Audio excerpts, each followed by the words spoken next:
Halo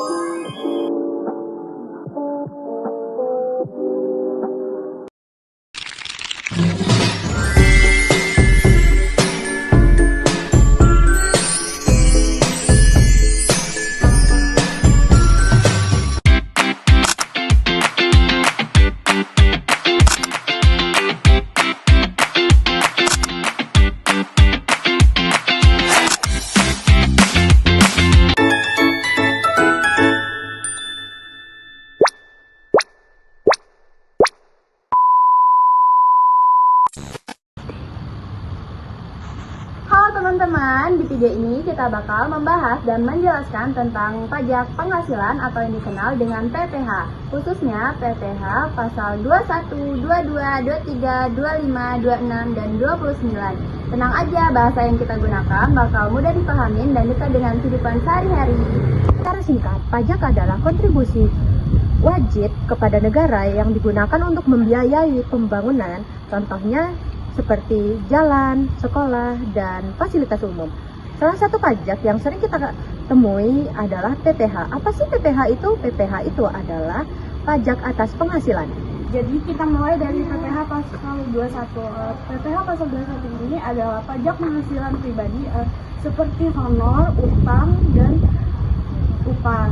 Jadi kalau kita sudah bekerja nanti, pajak ini biasanya dipotong oleh perusahaan sebelum gaji itu diterima.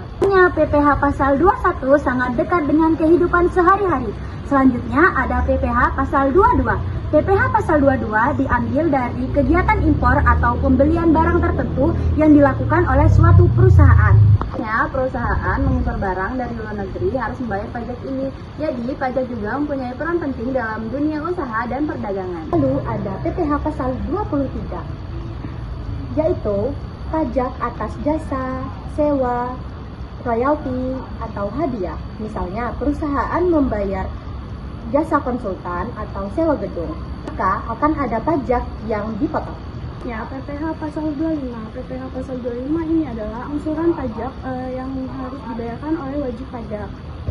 Tujuannya ini adalah supaya pembayaran di akhir tahun tidak diberatkan.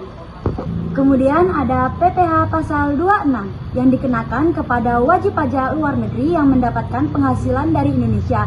Artinya, siapapun yang mendapatkan penghasilan dari Indonesia tetap akan dikenakan wajib pajak. Dan yang terakhir ada PPh pasal 29. Ini adalah pajak kurang bayar yang muncul saat SPT tahunan jika jumlah pajak kurang bayar lebih besar daripada jumlah yang sudah dibayarkan. Saat ini bisa kita lihat bahwa pajak bukan hanya soal teori, tapi benar-benar ada di sekitar kita, baik sebagai pekerja maupun pelaku usaha. Dengan memahami pajak sejak dini, kita bisa menjadi warga negara yang taat dan sadar, bertanggung jawab secara finansial. Sadarkan pajak hari ini untuk Indonesia yang lebih baik.